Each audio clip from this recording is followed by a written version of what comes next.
안녕하세요. 절대업TV의 명품 PD 한 PD입니다. 자, 요즘에 주택시장 또는 주식시장을 보면 한마디로 아수라판. 자, 주택시장은 우리가 대한민국 사람이 한 반 정도는 전세를 살잖아요. 전세를 사는데 사기를 당하고 있다 이거야. 그죠? 사기를 당하고 있다. 뭐 이제 빌라와 오피스텔에서 많이 터졌지만 뭐 거기 사는 사람들은 요즘 뭐 완전히 이 바늘방석이야. 사건이 안 터졌다 하더라도 왜 그러냐면 지금 전국에서 왕들이 탄생하고 있잖아. 그죠? 동탄의 오피스텔 왕, 그다음에 오늘 뭐 구리에서 또 빌라 왕, 서울의 빌라 왕, 뭐 인천의 건축 왕, 뭐 부산의 오피스텔 왕 계속 나오고 있잖아. 자, 왕이 나올 때마다 그냥 순장되는 사람들이 그냥 수두룩하게 나오고 있는 거야. 이 전세 포비아가 일어나고 있다는 거 아니에요. 그래서 심지어 그래서 계약 갱신 안 한다 이거야. 그래서 전세런이 일어나고 있다 이거야. 자, 이 전세런이 일어나면 이 집값이 무너지는 거야. 지금 다주택자들 입장에서 많이 이제 임대를 놨을 거 아니야. 특히 임대사업자들이 많은 빌라들을 오피스텔들을 전세를 놨는데 이 한꺼번에 이 계약 갱신 거절이 들어오니까 대처가 안 되고 있다는 거야. 그리고 이제 DSR 규제가 있기 때문에 대출 받아 줄 수도 없고, 그리고 임대 빌라니까 팔 수도 없어. 팔면 과태료가 3천만 원 이상 나오니까. 자, 그렇게 되면 여러 가지 지금 사회 문제가 일어나고 있다는 거야. 자, 그런데 이런 사건이 왜 일어났냐면 지금 이게 마지막 어떤 뭐랄까, 잘못된 시스템이, 이 염증이 그냥 터진 거야. 암덩어리가 돼서 터진 거야. 뭐, 그동안 얼마나 많은 갭 투자들이 있었고, 그 갭 투자가 또 이 차원을 넘어서, 무자본, 풀피 투자, 그 다음에, 무피 투자, 막 그런 게 성행했잖아. 그렇게 해서 뭐 자산을 늘린다고 하고, 그렇게 해서 뭐 전세금 올려서 그것을 가지고 또 사기치고, 자, 그런 그 아수라판이 됐는데, 오늘 나온 얘기가 뭐냐면, 이번에 전세 사기로 입건된 공인중개사가 400명이라는 거야, 400명. 저도 공인중개사지만, 정말 공인중개사, 이게 문제가 있어요. 문제가 있어. 아니, 공인중개사는 그걸 방지하라고 공인중개사를 자격증을 주었는데 그걸 이용해서 사기를 치면 누구를 믿고 중개를 하겠냐고. 이 나쁜 인간들이지. 그죠? 이 공인중개 시험을 진짜 이게 어렵게 해서 소수를 뽑아야 되는 건지 뭔지 모르겠어요. 이 공인중개사가 이렇게 사기치니까 지금 이게 문제가 좀 심각해지고 있는 거야. 국가가 공인해준 중개사가 사기를 치니까 도대체 뭘 믿고 중개해야 될지 이 국가 입장에서도 의문이 가는 거야. 우리가 사는 이 주거의 삶의 토대가 무너지고 있다라는 거야. 그러니까 전세 살다가 또 다른 전세를 또 얻으러 가야 되는데 무서워서 못 가는 거야. 그리고 얼마나 많은 갭 투자들이 많아. 그죠? 그리고 집값이 폭락하는 시기에 전세 가격이 떨어지는 시기에 도대체 내가 사는 집의 주인이 다주택자인지 국세는 잘 내고 있는지 뭐 그런 걸 모르고 들어가니까 그런 정보는 알 수가 없는 거니까 전세 포비아 현상이 일어나고 있다는 거야. 자, 이게 첫 번째 문제예요, 지금. 자, 오늘은 한 가지 더 문제를 이야기해 볼게요. 잠깐만 얘기할게요. 자, 요즘 그 증권사 작전주들이 무대기로 한가를 맞고 있거든요. 자, 이것도 지금 문제가 되고 있어. 사회 문제가 되고 있어. 한 몇 년 동안에 주가가 한 8배에서 10배가 올랐단 말이야. 자, 그게 다단계식으로 주가를 올렸다라는 거야. 다단계식으로. 이제 중간에 한 배 올리면 다른 사람부터 포섭하는 거야. 그럼 2배 올리면 또 다른 사람을 포섭해 올리는 거야. 그러니까 폭탄 돌리기 하는 거야. 폭탄 돌리기. 그죠? 그 올리는 애들 입장에서는 다른 사람 돈을 끌어들어가지고 올리고, 한 배 먹은 사람은 나가고, 뭐 그런 식으로 했겠지. 아니면 한 배 먹은 사람이 또 2배 먹을 때 또 참가고, 그런 식으로 하는 거야. 그래가지고 연예인까지 어떻게든 뭐 자이든 타이든 모르고 그랬다는데, 그렇게 해서 또 연관이 되고, 이 피해자들이 나오고 있다라는 거야. 자, 이 사태가 왜 문제가 되냐면, 이게 사실은 주식 자체로 보면 대부분의 주식들은 좋은 주식들이에요. 뭐 말도 안 되는 주식들도 아니야. 무슨 뭐 바이오주니 뭐 성장주니 뭐 말도 안 되는 주식을 호재로 올렸는데 그나마 요번에 올린 주식들은 이 가치주들이야. 가치주들. 회사의 내재 가치가 좋은 주식들. 자, 그런데 그런 주식들이 뭐 몇 배 가는 거는 옛날에도 있었거든요. 있었단 말이야. 워낙 회사의 가치가 좋으면 그렇게 올라간단 말이야. 이제 그런 의도로 이렇게 올렸겠지. 이 작전 세력도 뭐 무식하게 올린 건 아닌데. 근데 문제는 주식이 한꺼번에 무너지더라는 거야. 자, 제가 이걸 보고 이거 우리가 평상시에 주식을 배울 때 가치주 투자를 해야 된다라는 말을 많이 들었잖아요. 그리고 얼마나 많이 그걸 설파를 했어. 유튜브에서 그 펀드 매니저들, 뭐 유명한 펀드 매니저들이 나와서 그걸 얼마나 설파를 했냐고. 자, 그런데 그것도 의심이 가더라는 거야. 그러니까 이게 근본적인 게 의심이 가는 거야. 근본적인 게. 자, 이거는 제가 나중에 주식 방송에서 한번 이야기해 드릴게요. 자, 이렇게 주식과 증권 시장에서 아수라판이 벌어지고 있다라는 거. 아수라판이. 예? 이게 보통 문제가 아니라는 얘기. 자, 오늘 구리 빌러왕이 중개사 300명과 한패다. 이거 큰 문제야. 구리에 그 빌라 전세를 놓는데 무피 풀피 놓는데 중개사 300명이 연관이 되었다라는 거야. 야, 이건 정말 오직하면은 국토부에서 전세 사기 조사단을 급파했다고 그래요. 자, 야, 이게 정말 정말 말이 안 나와요. 자, 서울과 인천에서 총 946채를 임대 중인 빌라왕이 나왔다고 신고가 들어왔고, 또 구리시에서도 공인중개사 300명이 관여해서 수수료, 사기 또는 부실한 중개를 했다는 정황이 나왔고, 국토부에서 전세 사기 조사단을 급파했다. 이게 지금 구리 빌라만 일어날 일이 아니라니까. 수도권의 전 도시에서 일어날 가능성이 있고 전국의 전 지역에서 이런 일이 이제 터진다니까. 자, 연말까지 보증보험에서 갚아야 될 돈이 3조가 된다 그랬잖아. 3조가 예상 금액이. 이거 정말 나라가 뒤집어지고 있는 거야 지금. 자, 국민들이 얼마나 많은 전세 살고 있겠어요. 얼마나 많이 전세 살고 있어. 그럼 얼마나 좌불 안 석이겠어. 그것도 그 돈도 다 그 대출 받아서 사는 건데, 그죠? 그거 돈 날리면 그냥 빚쟁이가 되는 거 아니야. 자, 그러니까 국토부 부동산원, 그다음에 허그, 한국주택도시보증공사 이렇게 지방자치 등이 연계해가지고 악성 임대인 정보 등을 공유하는 통합관리 시스템을 구축 가능성을 내비쳤다라는 거야. 지금 막 사건이 터지고 막 계속 계약은 이루어지는데 악성 임대인을 공유하는 통합관리 시스템을 구축 가능성을 내비쳐. 이거 어느 세월에 그러겠냐고, 어느 세월에.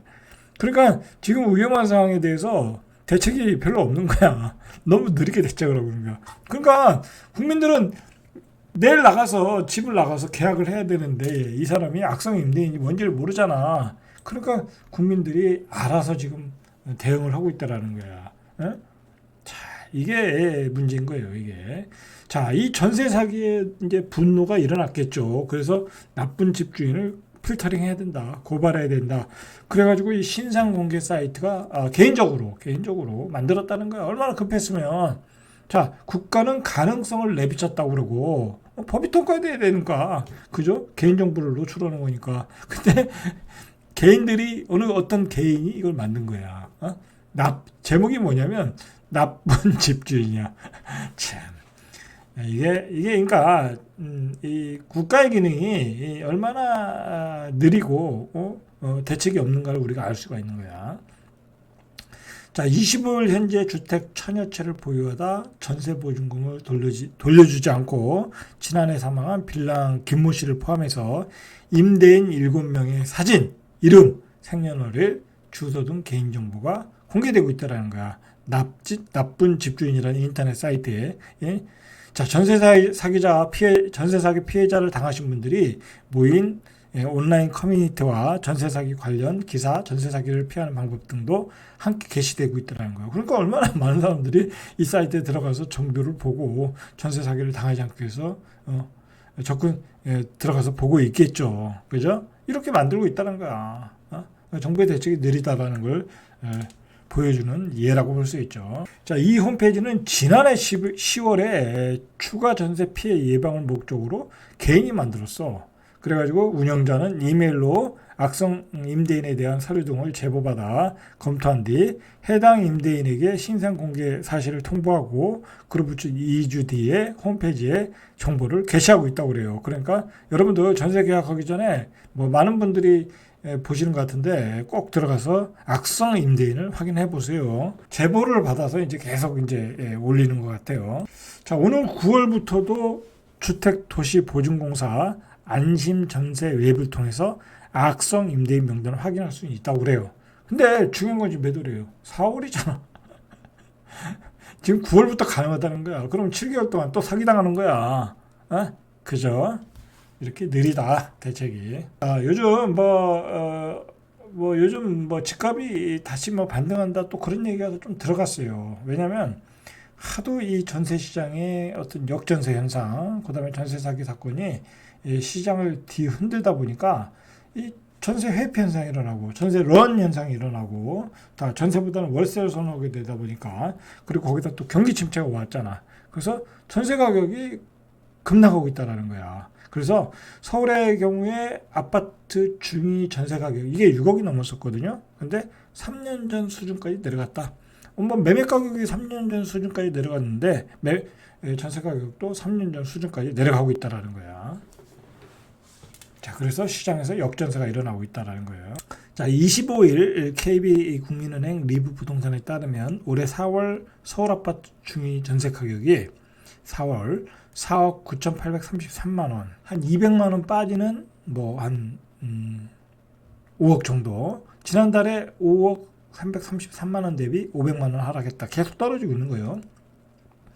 서울 아파트 중위 전세 가격이 5억 원대 이하로 내려간 것은 2020년 9월 이후 처음이다. 3년 전 가격으로 내려갔다라는 거예요. 그러니까 여러분들 이렇게 생각해야 돼. 서울의 전세 가격을 전세 자금을 들고 있는 거는 한 5억 정도다. 중위 가격이. 사시는 분들이 다 들고 있는 게 아니잖아요. 여기서 또 대출을 받는 금액이 있잖아. 그러니까 잘 많이 가지고 이 5억 전세 사는 분이 많이 가지고 있어야 3억이란 얘기야. 3억을 가지고 있는데 10억짜리 집을 어떻게 사겠냐고. 전세가를 50%에서 3억을 가지고 있는데 10억짜리 집을 어떻게 사겠냐고. 그래서 거래가 안 된다는 거야. 그래서 집값이 안 오른다는 거야. 가수요도 집을 살 수가 없고 갭 투자가 안 되니까. 이렇게 실수요도 집을 살 수 없고 이게 어려운 얘기 아니잖아요. 그죠? 어려운 얘기 아니잖아. 그러니까 여러분들 만약에 이제 예를 들어 자꾸 제가 용인을 가지고 얘기하는데 용인에 이제 그 분양가가 문제가 되니까 플랫폼 시티에 분양가가 12억 하면 이것저것 하면 13억 될 거란 말이야. 그러면 그 지역에 사시는 분이 많이 들고 있어야 5억이라고. 그 대출을 받아 사야 되는데 그게 되겠냐고. 그죠? 그 아파트를 살 수요가 있을 것이다. 라고 생각할 수는 있어요. 라고 생각할 수 있는데, 자, 그게 얼마나 되겠냐고. 자, 문제는 뭐냐면, 그게 가격이 올라가 버리면, 만약에 이제 그게 분양이 잘 됐어. 정말 몇십 대 1로 분양이 완판했어. 그러면 벌써 그 주변의 아파트 가격이 올라간다고. 벌써 호가가 올라간대잖아. 그럼 그 주변 아파트 가격이 올라가. 구축이 예를 들어서 8억까지 떨어졌던 게 한 10억까지 가버려. 그러면 그 아파트는 또 못 사는 거야. 그 아파트는 정말 못 사는 거야. 이 아파트는 그래도 새로 분양한 아파트는 신축이라고 하니까 수요가 있을 수는 있다고 하더라도 구축은 그 전세 사는 사람이 사야 되는데 그걸 10억이 되면 못 산다니까. 그럼 어떻게 되겠어요? 그냥 전세 사는 거지 뭐. 앞으로도 계속 전세 사는 거지. 전세 가격이 그렇게 낮은데 굳이 살 필요가 없잖아. 그럼 거래가 안 되는 거니까. 자, 그런 그 흐름으로 갈 거다. 이번 달 인천의 아파트 중위 전세 가격도 2억 3,333만 원. 재작년 2억 3,185만 원 이후에 2년 만에 가장 낮았다. 계속 떨어지고 있다는 거야. 경기도의 중위 전세 가격도 2억 9천만 원. 경기도의 새 아파트도 한 2억 9천, 3억 정도 전세하잖아요. 그렇게 쉽게 생각하시면 되죠. 이것도 2020년 10월 수준이라는 거야. 벌써 한 3년 전 가격으로 떨어지고 있다. 전세 가격들이 전체적으로 떨어지고 있다는 거야. 전세 가격이 떨어지면 매매 가격도 떨어질 수밖에 없어요. 이 경기도도 마찬가지야. 매매 가격이 6억이야. 전세가 2억 9천이야. 그럼 전세 살지. 매매를 하겠냐고. 안 하겠죠. 분양을 받지 왜 매매를 하겠어. 자, 아파트 실거래 정보 제공업체 호갱 논어에 따르면 최근 3개월간 서울에서 전세 시세와 기존 전세금 역전 현상이 발생한 건수가 이달 기준 1,751건. 엄청나게 생겼죠. 서울에서 역전세가 나온 게 1,751건이 나왔다는 거야. 자, 지역별로는 송파구의 역전세 발생 건수가 제일 많았다. 1,087건. 강동구가 1,074건. 자, 송파구와 강동구. 요즘 그나마 집값이 반등은 되잖아. 근데 역전세가 나오고 있다는 거야. 자, 그 얘기는 뭐예요? 그만큼 투자자들이 많이 들어갔다는 얘기야. 그 얘기는. 그죠? 투자자가 많이 들어간 가운데서 전세 가격이 급락하고 있잖아. 근데 이런 데가 매매 가격이 어떻게 올라가겠냐고. 그죠? 한계가 있는 거지. 한계가 보이잖아요. 자, 실제 사례를 보시죠. 서울 송파구의 한양 1차 아파트의 경우 전용 면적 64제곱미터 4층이 21일 전세보증금 4만 5천만 원에 거래됐고 2년 전 평균 전세가 대비 1억 4천만 원 낮은 금액. 강동구 고덕동 아람아파트 전용 5구도 같은 달 2년 전 평균 전세가 대비 3,461만 원 낮은 3억 8,308만 원의 전세 계약이 체결됐다. 이렇게 전세 가격이 실제로 크게 떨어지고 있다라는 얘기예요. 자, 문제는 뭐냐면 이 전세 사기 공포에 세입자들이 다 나가겠다라는 거야. 빌라 오피스텔은 당연한 얘기고, 그죠? 다 나가겠다. 계약갱신을 거절한다. 자, 그래서 전세런, 뱅크런이라는 말이 있잖아요. 근데 전세런의 우려가 커지고 있다라는 거야. 자, 이렇게 되면 이제 오피스텔 빌라들 이제 많이 사가지고 임대 사업을 하시는 분들이 있거든요. 자, 이런 분들에게 지금 계속 임대 보증금 반환 요청이 들어오고 있다라는 거야. 근데 반환금 보증금을 반환하지 못하죠. 다시 들어와서 그 돈을 가지고 돌려줘야 되는데 그게 안 되는 거잖아. 새로운 전세 입자가 안 들어오니까. 자, 그래서 많은 임대 사업자들이 파산 위기에 있어요, 지금 실제로. 자, 국토부에 따르면 1월에서 2월 서울의 빌라 다세대 연립주택 전세 계약은 1월에서 2월 9,777건인데 전년 동기보다 33%가 줄었다는 거야. 그러니까 지금 3, 4월이니까 지금은 한 50% 정도 줄었겠죠. 그죠? 임대차 계약 중 전세 비율이 60%에서 52%로 감소했다라는 거야. 자, 이렇게 이제 나머지는 다 보증금 빼달라는 얘기야. 이제 임대사업자들 줄파산이 이제 일어날 가능성이 높다. 이렇게 주택시장이 지금 대혼란 아수라판이에요. 아수라판. 자, 여러분들 내가 좀 빌라나 오피스텔에 전세 살고 계시다 보면 주인이 어떤 상황인지 파악을 하시고 조금 문제가 있다 하시면 계약갱신을 거절하시고 이사를 가셔야 되겠죠. 자, 이상 절대값TV의 명품 PD 한 PD였습니다.